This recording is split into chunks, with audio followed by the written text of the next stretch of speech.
Phantom Sight, the return of Evelyn Wells. 12 shots, 12 seconds. That's all it took for everything to stop. Silence fell like a guillotine across the luxurious indoor range of Silver Ridge Elite. No more laughter, no more condescension, no more smug smirks behind pearl-inlaid grips and monogrammed ear protection. Just a faint trace of smoke curling up from the barrel in Evelyn Wells' hand, and a wall punctured with a pattern so precise, so surgical, it was practically a signature. And in a way it was. The same men and women who had mocked her only minutes earlier now stared in open-mouthed disbelief. Eyes widened, faces drained of color.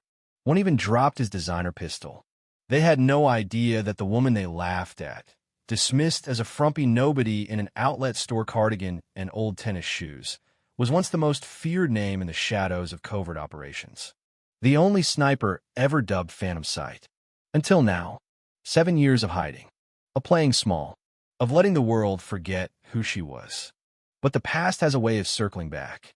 And when it does, the reckoning comes swift and unrelenting. It all began with a banner.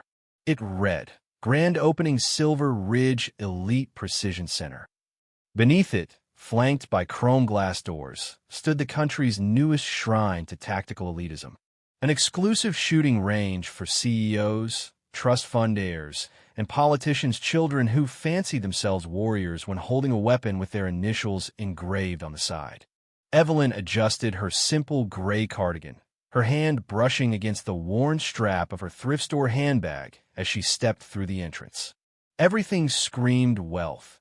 Gold-plated doorknobs shaped like rifle bolts, a lobby lined with Italian marble, and a receptionist who looked like she had been sculpted from Botox and condescension. "Welcome to Silver Ridge," the woman chirped.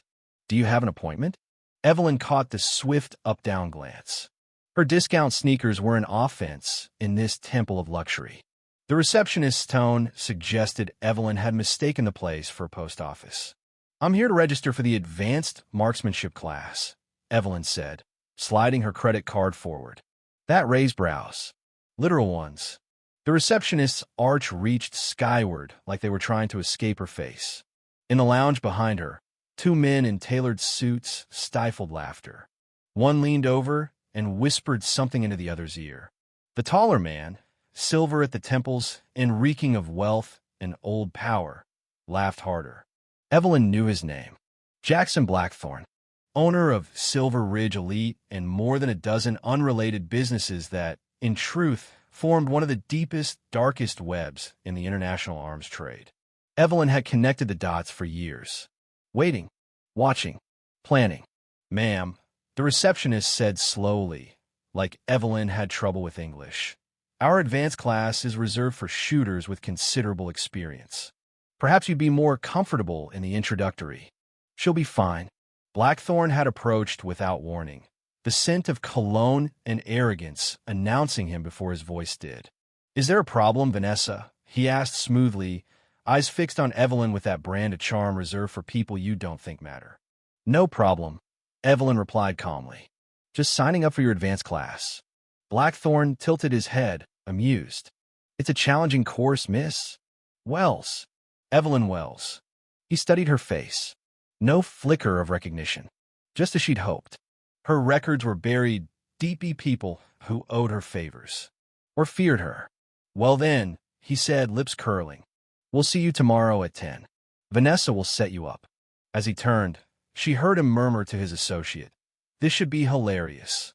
She arrived 15 minutes early the next day, not because she was eager, but because she needed to map the facility. 21 cameras, 3 blind spots, 2 guards, 1 keypad-locked storage room with reinforced hinges. She noted it all. They gave her the farthest lane, the let's all watch the loser fail lane. Classic tactic. The students? A walking catalog of entitlement. Designer range gear. Customized weapons. Pose for selfies with practice smirks. Among them, Caroline Brighton, daughter of Senator Brighton, who glanced at Evelyn's modest clothes and rolled her eyes. "She looks like she thinks a muzzle brake is a car part," one of her friends sneered.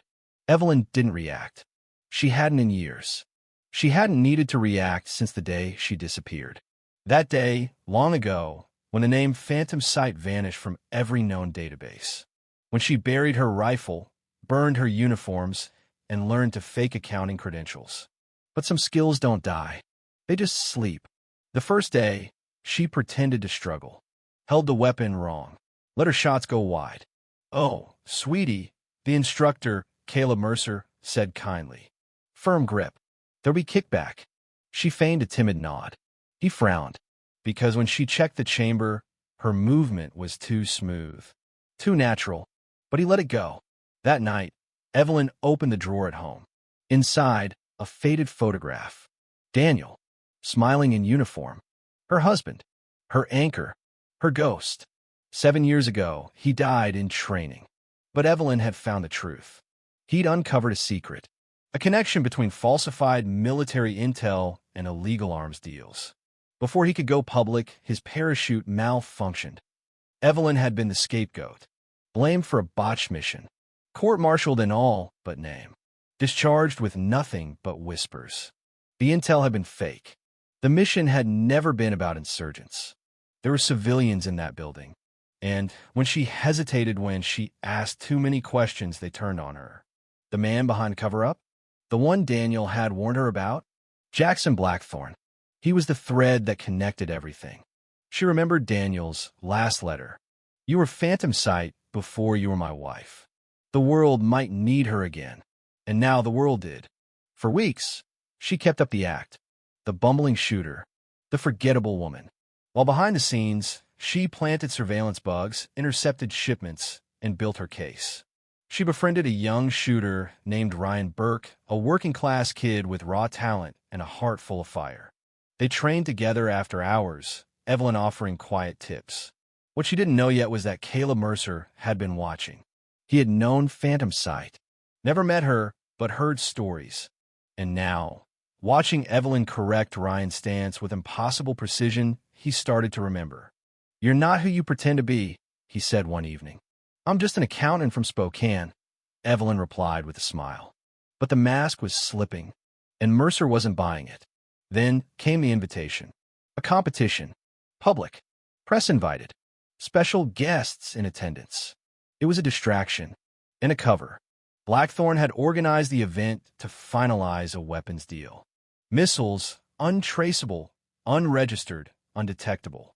Evelyn knew because she saw the schematics on his office monitor after slipping in during a fake power outage she triggered. She also knew her gun would be sabotaged. And Ryan's. But someone unexpected tipped her off, Caroline Brighton. "I saw what you did for Ryan," she whispered just before the competition. "Your gun's been tampered with. It pulls to the right. They want to humiliate you." Evelyn looked at her, genuinely surprised. "I'm not my father," Caroline added, then vanished into the crowd. When her name was called, Evelyn picked up the rigged pistol.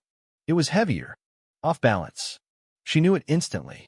She stepped onto the range, the audience already whispering. Among them, Blackthorne, smug and expectant. Caleb Mercer, tight-lipped. Caroline, watching silently. Ryan, nervous but hopeful. Evelyn closed her eyes, breathed, and let Phantom Sight awaken. The timer began. She fired.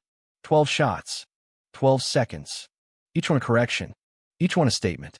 When the smoke cleared, the wall bore a name spelled in bullet holes. E. Wells TF-17.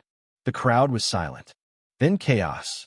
Caleb stepped forward, announcing to all, "You just witnessed the return of a legend." Within minutes, federal agents stormed the building. Blackthorne was arrested. His network exposed. The media called it the Phantom Reckoning. 6 months later, Evelyn bought the building at federal auction. Renamed its Second Sight Range. Open all. Training programs for veterans. Scholarships for underprivileged youth. Ethics training for law enforcement. Ryan taught full-time now. Caroline handled operations. Caleb? He was head instructor and maybe something more to Evelyn. She never picked up the name Phantom Sight again. But she never needed to. Because in a world desperate for precision and justice, sometimes the best aim isn't for the heart, but for the truth.